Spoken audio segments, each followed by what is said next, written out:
नमस्कार, आप देख रहे हैं न्यूज 18 बिहार झारखंड का डिजिटल प्लेटफॉर्म दुनिया की खबर में आपका स्वागत है। मैं हूं शुभी मिश्रा आपके साथ। मानवाधिकारों की स्थिति को लेकर यूएन में ईरान को पश्चिमी देशों ने शुक्रवार को फंसा दिया।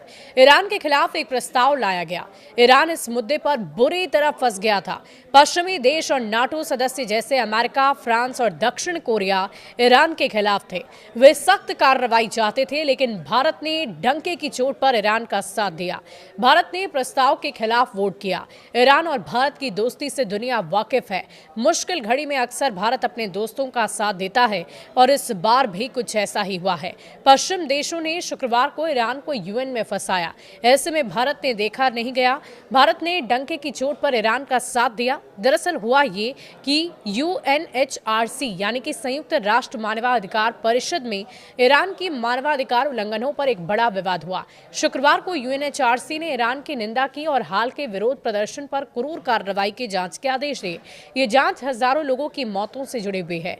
ईरान इस मुद्दे पर बुरी तरह से फंस गया था। पश्चिमी देश और नाटो सदस्य जैसे अमेरिका, फ्रांस और दक्षिण कोरिया ईरान के खिलाफ थे। वे सख्त कार्रवाई चाहते थे, लेकिन भारत ने डंके की चोट पर ईरान का साथ दिया। जी हां, भारत ने प्रस्ताव के खिलाफ वोट किया और इससे पश्चिम देश भौचक्के के रह गए। वे सोच भी नहीं पाए कि भारत जैसे बड़े लोकतांत्रिक देश ईरान के पक्ष में खड़ा होगा। भारत का ये कदम ईरान के लिए मजबूत समर्थन था।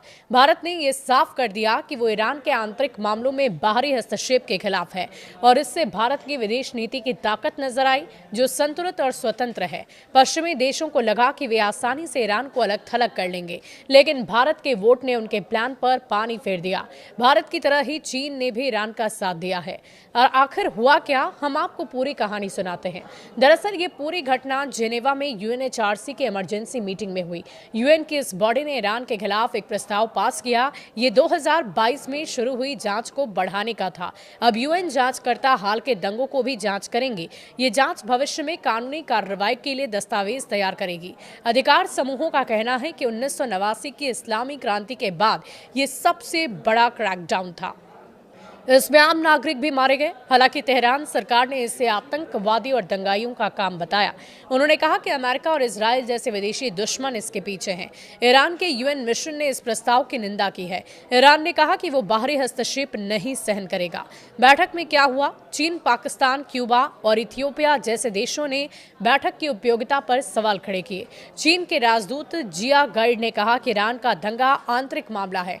जांच के खर्च पर भी सवाल है। यूए में संकट पर है, जिससे अन्य जांचें रुकी हुई है।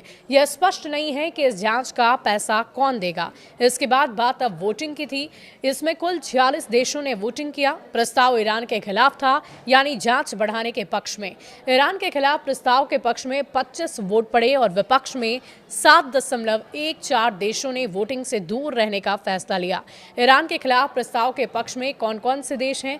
फ्रांस, मेक्सिको, दक्षिण Korea, America, Germany, Britain, Japan, Netherland, Spain, Italy, Australia, Canada, Sweden, Norway, Denmark, Finland, Ireland, Belgium, Switzerland, Austria, Poland, चेक गणराज्य, लिथुआनिया, लताविया, एस्टोनिया, ये सभी पश्चिमी और नाटो देश हैं। प्रस्ताव के खिलाफ में कौन कौन? भारत, चीन, Pakistan, Cuba, Ethiopia, Venezuela, Bolivia. ये देश ईरान के आंतरिक मामलों में हस्तक्षेप के खिलाफ है। वोटिंग से दूर कौन कौन रहे? ब्राजील, अर्जेंटीना, इंडोनेशिया, मलेशिया, सऊदी अरब, संयुक्त अरब अमीरात, कतर, तुर्की, मिस्र, नाइजीरिया, दक्षिण अफ्रीका, बांग्लादेश, थाईलैंड, फिलीपींस। ये देश तटस्थ रहे, न पक्ष में न विरोध में। भारत का साथ आखिर क्यों ईरान के लिए अहम है? ईरान पर यह वोटिंग दिखाती है कि दुनिया कितनी बटी हुई है। पश्चिमी देश ईरान पर दबाव बनाना चाहते हैं, लेकिन भारत और चीन जैसे बड़े देशों ने ईरान का साथ दिया। भारत का वोट अहम था क्योंकि भारत ईरान से तेल आयात करता है और दोनों के बीच पुराने संबंध हैं। इससे भारत की नीति साफ हुई है कि वो मानवाधिकार के नाम पर सियासत नहीं होने देंगे। ईरान में विरोध प्रदर्शन महिला अधिकारी से शुरू हुआ था।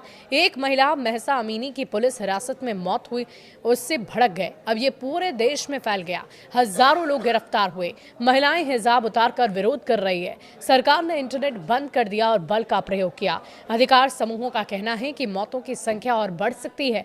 बहरहाल यूएन की जांच से सच्चाई सामने आएगी, लेकिन ईरान इसे मानने से फिलहाल इनकार कर रहा है। आपका क्या कहना है इस पूरी खबर पर? कमेंट सेक्शन में लिखकर जरूर बताइएगा। शुक्रिया।